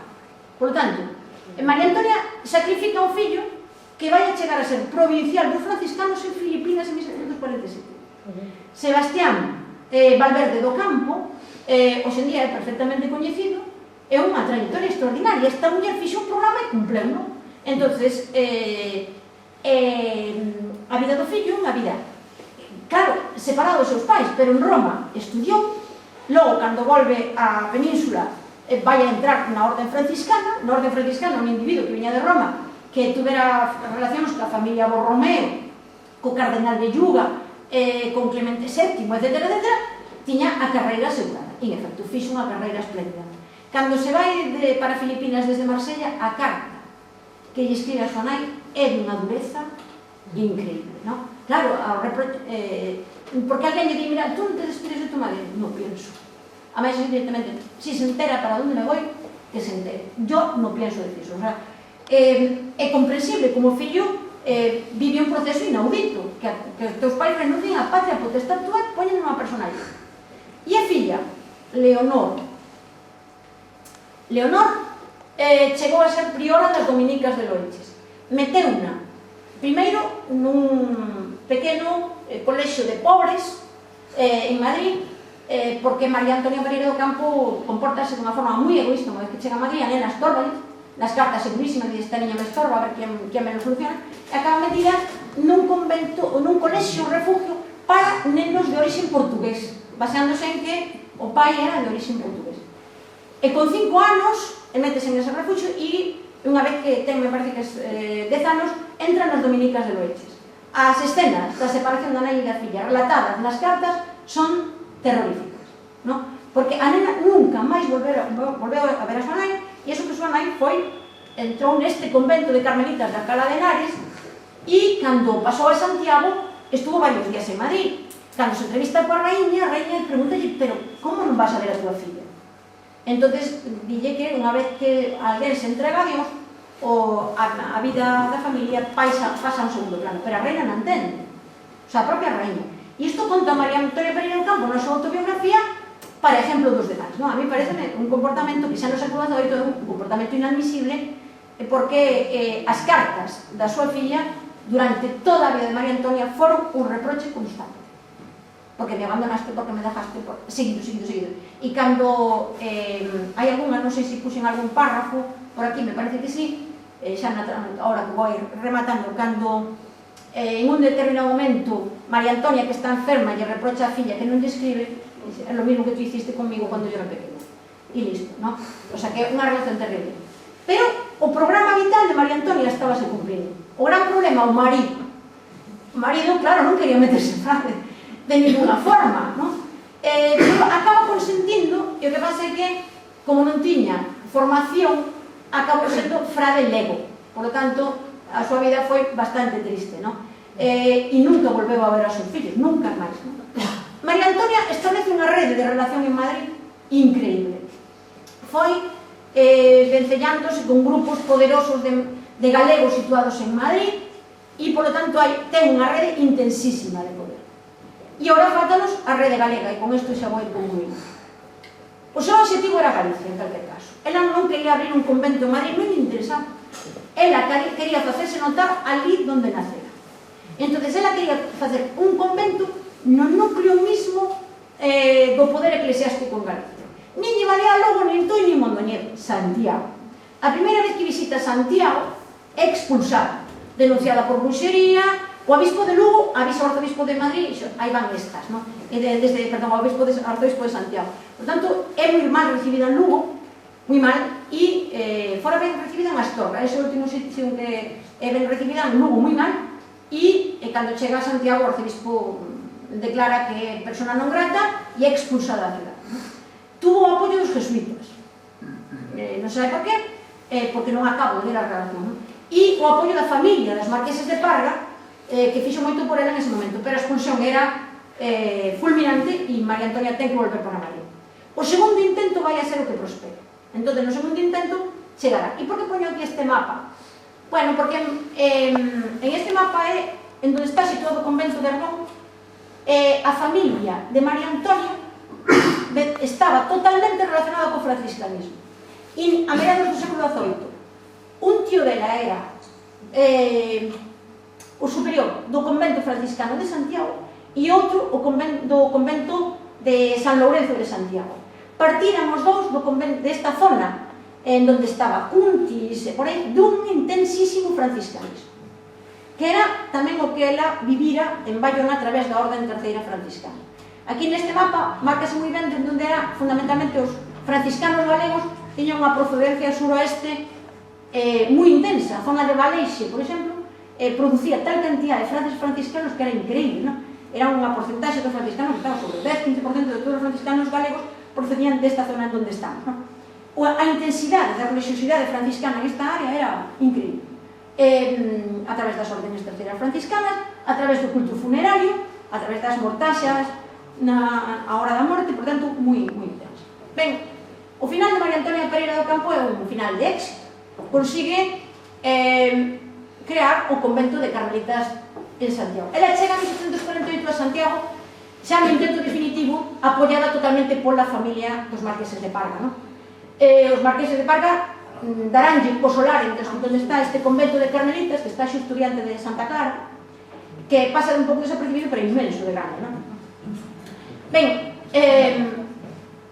o final de María Antonia é un final moi curioso, porque ponnos de novo ante a tesitura da educación da muller. Cando ela chega, e aquí Margarita Sanz sabe moitísimo máis que eu deste tema, a Santiago, un indiano rico deixara unha inmensa fortuna destinada a crear un convento de monxas en Santiago. Decía textualmente que tiñan que ser ou monxas capuchinas ou carmelitas. O testamento estaba clarísimo. E un albacea deste home chega a Santiago desde Veracruz para abrir este convento. Cando chega, tópase que o arzobispo novo que está ali é don Bartolomé Rajoy Losada, que dixo ningún convento máis en Galicia. Clarísimo. Pero o testamento decía o que decía. E as carmelitas, María Antonia Pereira do Campo, iso está moi claro, que ese cartos que proceden de América teñen que ser para nós.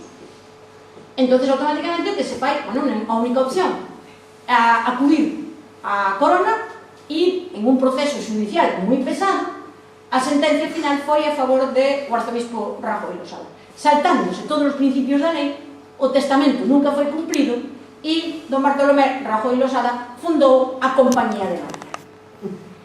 Claro, é que don Bartolomé Rajoy Losada comprendera que a educación das mulleres xa non iba como iba antes pola vía das educandas dos conventos e dos mosteiros.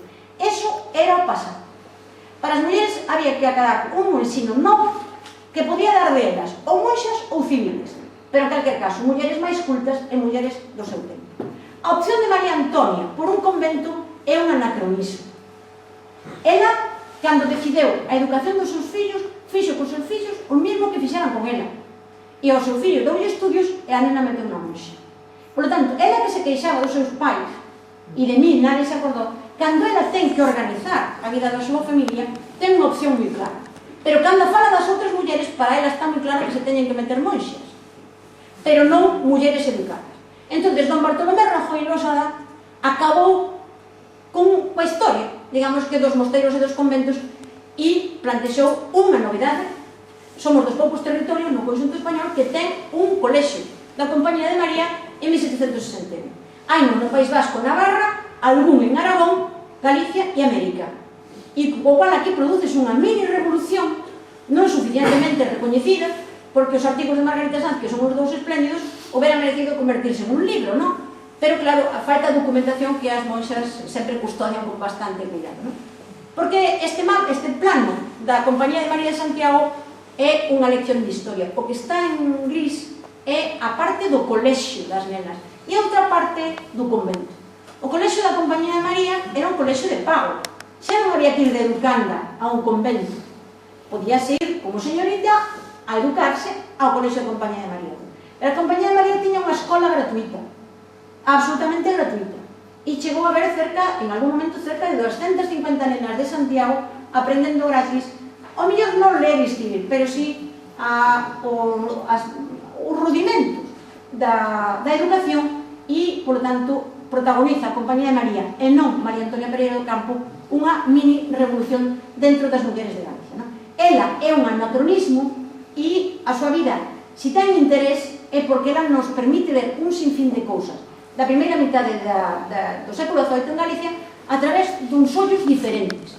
Normalmente temos textos de homes, en este caso dunha muller, e aunque non está publicado, porque todo isto está manuscrito dentro do convento das Carmelitas e o que se coñece por os retazos que se publicaron no século XIX, en calquer caso, permítenos ver unha trayectoria que mestura prácticamente todo o que era Galicia da primeira mitad do século XVIII. Familia campesina pobre, emigración a Andalucía, a cuestión da educación, a cuestión da lingua, a relación cos libros, o tránsito ao mundo urbano, a conversión dunha muller normal e corriente en unha muller extraordinaria a través dunha rede de influencias e, por tanto, un caso de superación moi claro. O programa vital dela é imposible de asumir, incluso hoxe en día, non? Por tanto, eu creo que o proceso de canonización dela está condenado ao fracaso porque xa naquel momento os 130 testigos que actuaron ela cando morre en 1760 o ano seguinte empezou o proceso de beatificación e 130 testigos que Roma dixo con isto convirtieron en venerable por presión local, pero non imposible de canonizar. E nada máis, muchísimas gracias pola súa atención.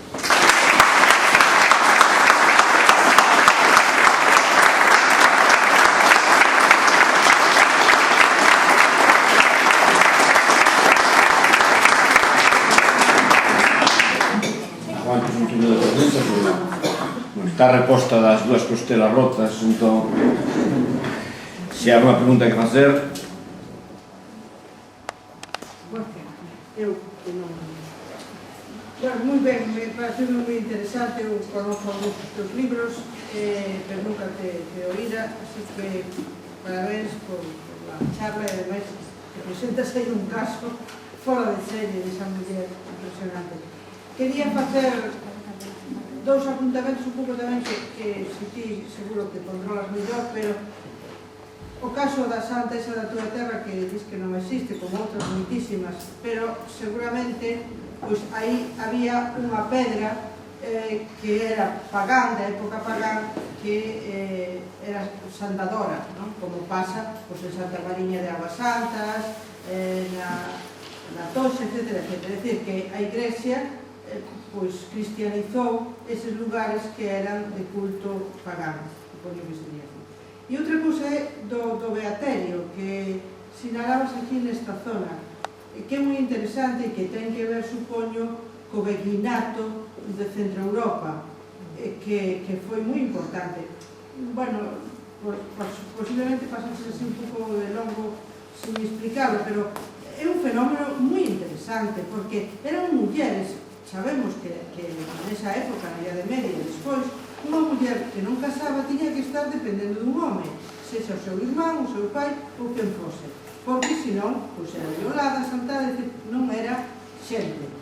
En Europa, non coñezo o caso galego, curiosamente, pero en Europa sei que se xuntaban precisamente para defenderse, e que, en certa maneira, a comunidade protexías, a cambio de cuidado dos enfermos, eran xente con certa cultura de educación dos nenos, é dicir, que facían un labor interesante nas aldeas. Claro, eran moi sospeitosas porque mulleres xuntas, pois a ver que facían e como era o tipo de relación, etc. E sobre todo, parece ser que foron os dominicos os que máis as perseguiron e que logo algunhas delas acabaron mortas pola Inquisición, acusadas fundamentalmente por os dominicos. Hai un conto, eu dedico-me aos contos populares, entón, hai un conto popular que eu recollendo a realidade e que despois vin no do Conde Lucanor, no libro de Patronio, e aí o que nos contos populares é unha bruxa, é unha veguina. É dicir, que convirte unha bruxa que ten trato co demo e que fai cousas peores que o demo, e aquí é a veguina, non?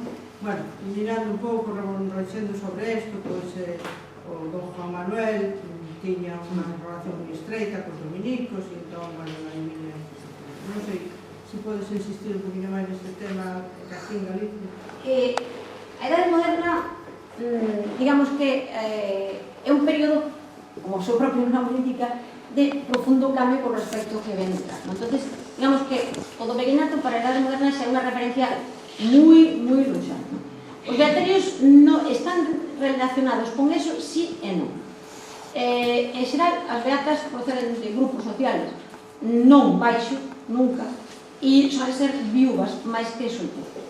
Non había ningún problema na Idade Moderna para ser solteira e vivir sola.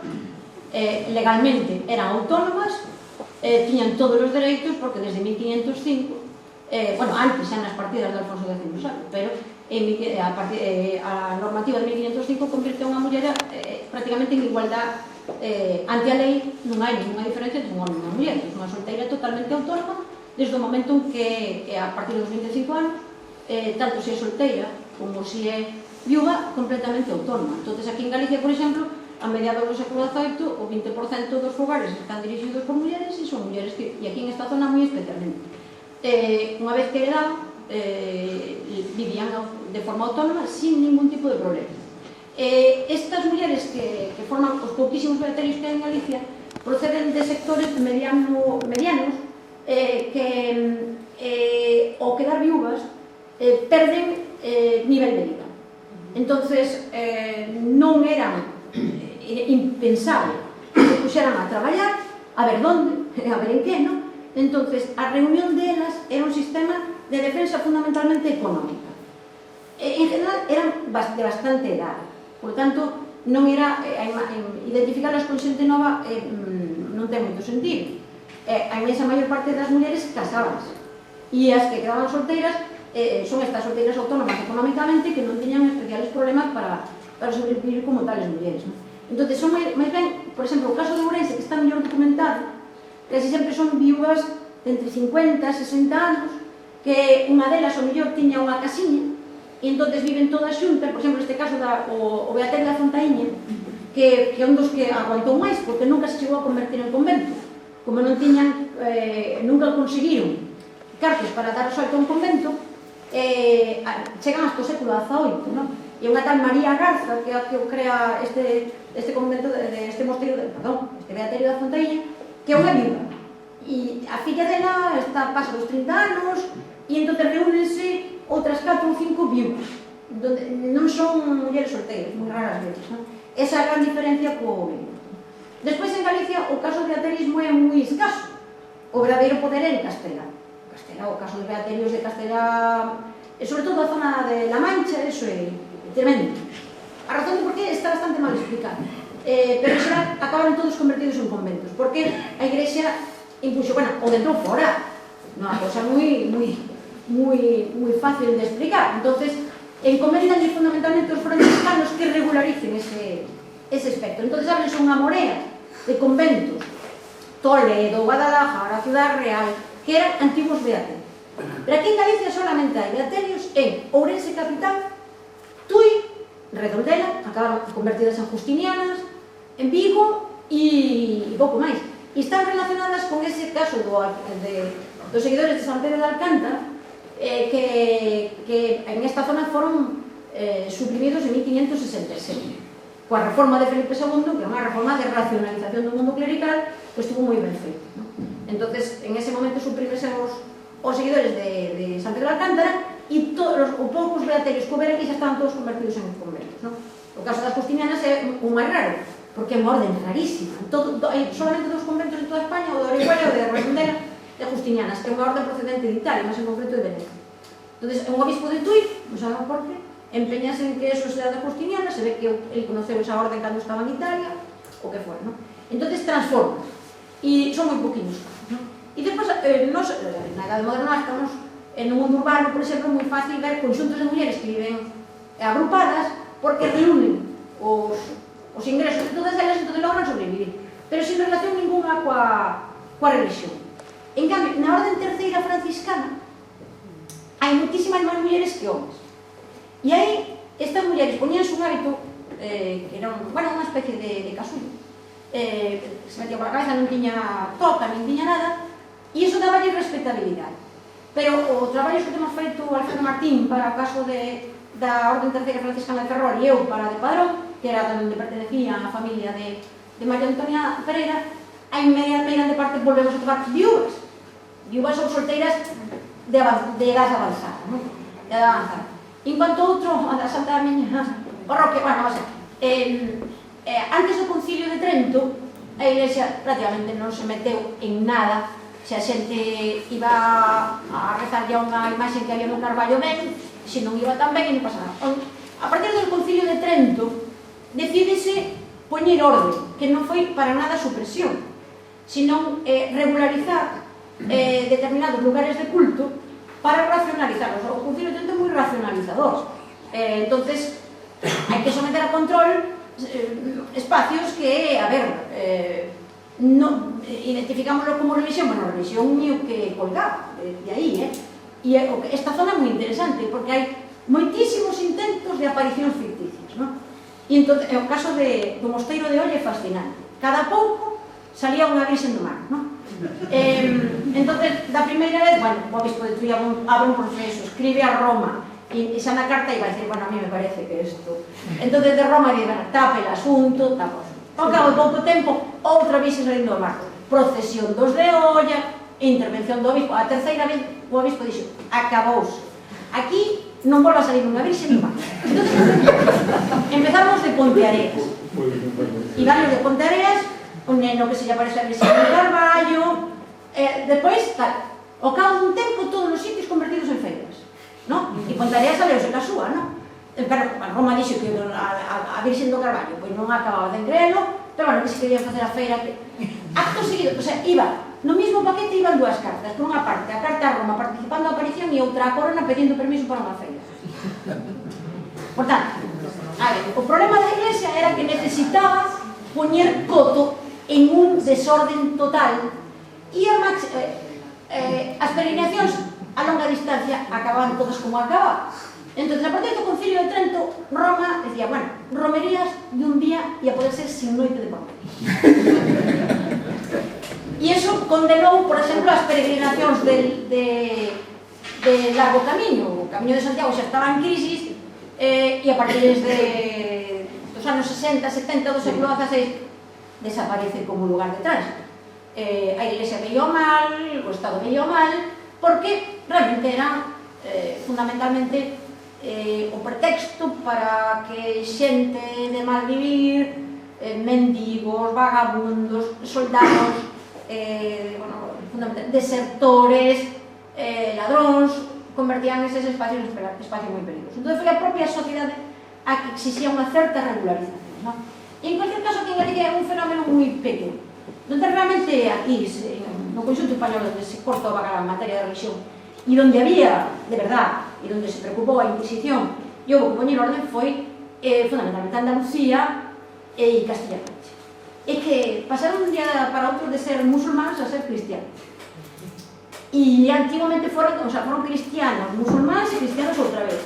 E o revolutum mental que había nese sitio era tremendo. Entón, a Inquisición aquí en Galicia traballa moi pouquiño e as grandes preocupacións estaban en un sitio de confusión mental e absoluta, que era a partir do Río Doiro para baixo, sobre todo en Andalucía. E ese caso dos corpos santos está moi ben. Nós temos un compañeiro grandísimo especialista que é Domingo González Lopo, que fixo unha tese maravillosa sobre a religiosidade contrarreformista en Galicia e coñece todo o santoral galego como se os tratara de forma familiar. Entón, o caso de Santa Paterna é moi curioso porque un ano me viu ao presidir a comisión de festas, entón díxeme, se nos fixeras un libriño sobre Santa Paterna, e xo, mañá mismo. Entón, fumo ao despacho do lado, logo, mira, Santa Paterna, hai un caso moi claro, nunca foi santa. Xo,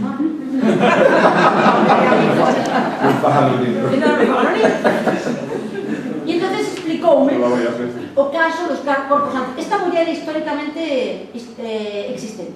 É a muller do fundador do mosteiro de Sobrado dos Monxes. Muller, por tanto, da primeira nobreza galega, e o que hai ali foi un pequeno mosteiro que dura hasta o século XI aproximadamente. Entón, ela é a fundadora do mosteiro. Por tanto, é unha muller da que se sabe que existe, unha muller, por tanto, en aquel momento, no século IX, das familias seguramente da máis poderosa de Galicia, e o seu marido, cando se separan, separanse físicamente, despois tiña unha excelente relación entre eles. El funda Sobrado e Santa Paterna funda este pequeno convento que é dos que desaparece coa reforma dos Reyes Católicos en 1490. Sí, por tanto, Santa Paterna... Bueno, en contaron outra cousa distinta. Isto conto xo, fíjate de mí, que foi unha sorpresa da tua profesora. No, porque digo os teus veciños, Ah, a ver, será a etimoloxía popular do caso, que cando tes un mal, ou un aire, calquera cousa, tes que ir coller, ou tiñes que coller unha terra ou area, levar ese saquiño para curarte. Se curas do mal, vas á familia de Santa Paterna e pagaslle por curarte. Sí. E así o conto. Sí. No, eu acordo-me da última vez que se lle puxo area a unha persona na nosa parroquia, que era un compañeiro noso de escola que tiña unha leucemia, tiña 17 anos, e foi a última vez que se foi a buscar area ao río para poñerlle na cabeza e no peito esta raza.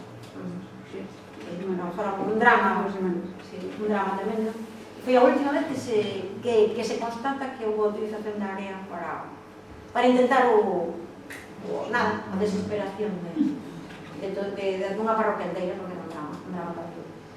Pero si é unha historia, todo de Santa Paterna, unha historia moi entretenida. Pero isto dos corpos santos é fascinante, porque eu non sabía que a Iglesia os fai desaparecer. Cando hai, por exemplo, un caso en Muros, que no momento que se ve que decaía o culto, retírase o corpo, pero normalmente corresponde con corpos que están enterrados de verdade. O Santa Paterna está ali a lápida, entón retírase para o osario que se fai desaparecer, e desaparece a memoria. É unha cosa increíble, non? Porque realmente eso forma parte de algo que pasaba de xeración en xeración, chega un momento que produce esa desconexión intelectual e desaparece. Se hai unha pregunta máis? Mira, hablaste en algún momento da migración a Andalucía. ¿Por qué precisamente Andalucía? Andalucía para esta zona, bueno, para Galicia en xeral, pero para esta zona foi alternativa a distintas fórmulas de migración que fracasaron. Temos que ter en conta que estamos na zona máis habitada de Galicia, no século XVIII superhabitada, temos a densidade máis alta de toda Europa. En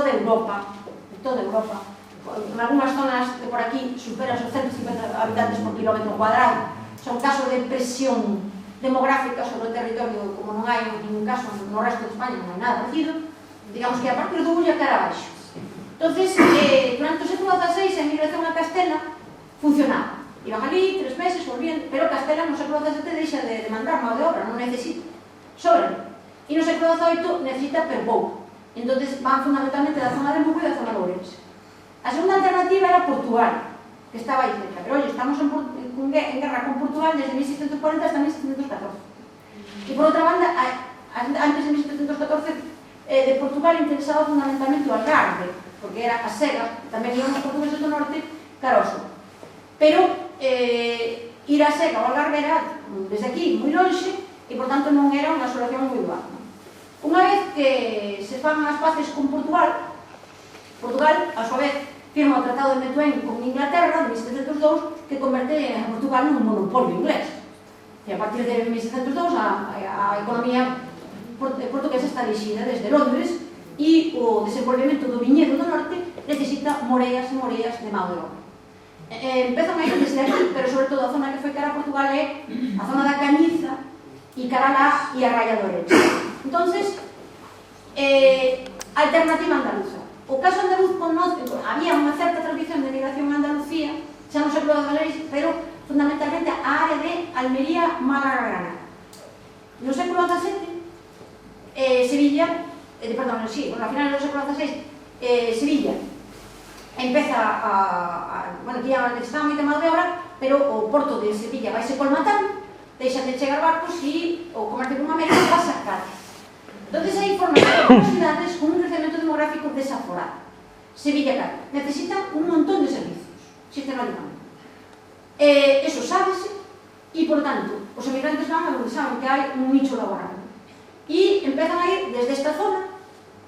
O límite norte da emigración a Cádiz está máis ou menos no río Ulla. E Cádiz, cando decimos Cádiz, é Cádiz, Porto de Santa María, Puerto Real, é dicir, o arco colonial. O arco colonial completo, incluindo Sevilla. Ben, en esa área iban a traballar fundamentalmente en traballos non cualificados. O problema desa zona é que non se pode ir e volver en 3 meses, como se facía Castela, sino que estaban normalmente 3-4 anos. Que facían? Iban unha vez antes de casarse. Estaban 3-4 anos, xuntaban os cartos, viñan, casábanse, e a partir dese momento, hasta os 45 anos, facían entre 3 e 4 estancias no sur, en Andalucía, claro. Normalmente, a xente pensa que iban en barco, porque hai un médico vigués que a mediados do século XIX así o afirma. E é verdade que a mediados do século XIX unha parte iba en barco, pero bueno, iban milleiros e milleiros de homes, por tanto, iban a ver, cruzando Portugal, e iban traballando, iban aproveitando o ritmo laboral das zonas que cruzaban. Por exemplo, cando pasaban por Extremadura, traballaban na recollida da bellota, e logo iban baixando e en Andalucía traballaban na recollida do olivo, na sega e na viticultura. O sea que non solamente nas cidades, e por tanto estaban espallados por toda Andalucía. Cando o resto de España deixa de ir a Cádiz, os desta zona siguen indo. É un caso moi curioso, porque toda esta área seguirá emigrando a Cádiz hasta prácticamente o século XX. De forma que hai que buscar unha explicación. Ben, unha parte dos homes que iban alá iban solteiros. Aquel que podía pasar a América, ese foi o paso a América. É dicir, que Galicia non emigra a América hasta o século XVIII moi avanzado, e a zona que vai a empezar vai a ser aquí, porque son os que terán información. E para emigrar a América, además, hai que facer cartos, porque o pasaxe era caro. Entón, eles facían cartos traballando en Cádiz, e logo, se estaban solteiros, marchaban, pero os casados non. Volvían para aquí. Entón, topámonos con dous fenómenos con respecto aos solteiros. Moreas deles casándose en Andalucía e moreas deles marchándose a América. O fenómeno está moi ben estudiado, porque, por exemplo, unha das cousas que temos estudiado é o mercado da terra. O sea, unha compañera nosa fixo unha tese de doutoramento sobre o mercado da terra en Sevilla, e para a súa sorpresa estaba facendo unha tese sobre o mercado da terra en Galicia, porque o 40% das persoas que compraban e vendían terra en Sevilla, a ciudad, eran galegos, que se compraban e vendían entre eles herdanzas que estaban en Galicia. Entonces, ti que eres Xosé Pereira, eres da Cañiza, eu son de Ponterías, que tes ali unhas leiras que me interesan a mí, comproches a mí, ti non vas volver, este marcha para América cos cartos de herdanza, e así sucesivamente. Miles e miles e miles de escrituras notariais en Sevilla. Esta muller limitou a Sevilla, chega a Cádiz, de su fuera, así todo unha cosa extraordinaria. Entonces, os solteiros dan un paso aos que se pode marchar a América, o resto casas en Andalucía. Xa digo, solamente en Utrera, que non é un pueblo moi grande, 1000 matrimonios, dos quais o home era de Galicia. Hai como uns 500 do norte de Portugal, e despois hai vascos, cántabros, leoneses, asturianos, pero en un solo pueblo, porque despois o autor da tese sobre Utrera logo estudiou dos hermanas, dos palacios, e siguen encontrando miles e miles de homens. Esos eran unha sangría total, porque eso era forza de traballo que nunca volvía a ganar. E despois está o caso dos casados. Iban e viñan, estaban ali 3-4 anos, volvían, entonces, naturalmente, que isto tuvo como consecuencia demográfica unha baixísima natalidade nesta zona, e gracias a eso, ao final do século XVIII, o crecemento desta zona parase. Entonces, claro, porque a presión demográfica soa ser moitísima. Non estamos falando de anécdotas, é que nas actas de defunción, cerca do 50% dos homes registrados non morreran aquí, morreran en Andalucía. O que se fan aquí son actos fúnebres, non se está enterrando un corpo. A través dos registros parroquiais nós temos controlado todos. Eu estudiei a zona da Cañiza, a zona da Guarda, e despois compañeros meus outras. Eu acabo de publicar en Francia un estudio comparativo entre Utrera e Galicia. Fai 3 ou 4 anos, a Virxen de Utrera veu en procesión aquí a Alcéis. Claro, o sea que Bueno, entonces o caso dos casados é moi singular, porque cando xa Cádiz entra en crisis e perde o monopolio do comercio con América, os de aquí seguiron indo a Cádiz ata a Guerra Civil, pois xa iron en camión. Entonces foi unha zona con un impacto tremendo, pero tremendo. E además é que eso forma parte da vida actual de Andalucía. E outro día estaba sentada nunha mesa en donde había 4 descendentes de galegos, 4 sevillanos. Pero un polos 4 lados, era abuelos, abuelas, en este caso de Sogueiros de Ésegos. Esta zona, bueno, o mapa ese mapa está feito por mí solamente con por Limón, por mí, sí. No, por Daniel Muret, seguro. Co registros parroquiais de Sevilla e del Puerto de Santa María, solamente.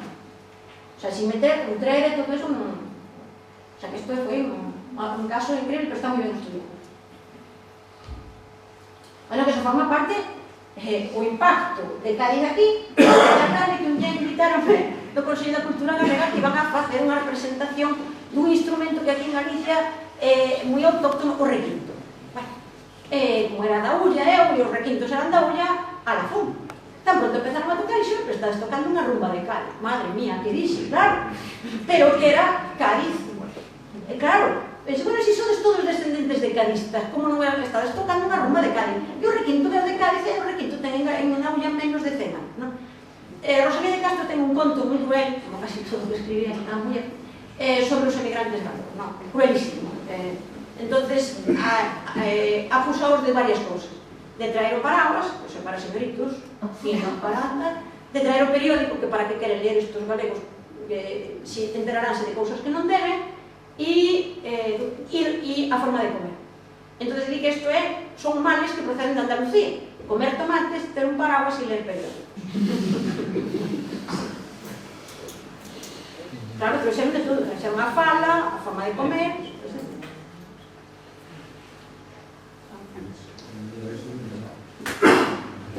Non hai máis preguntas.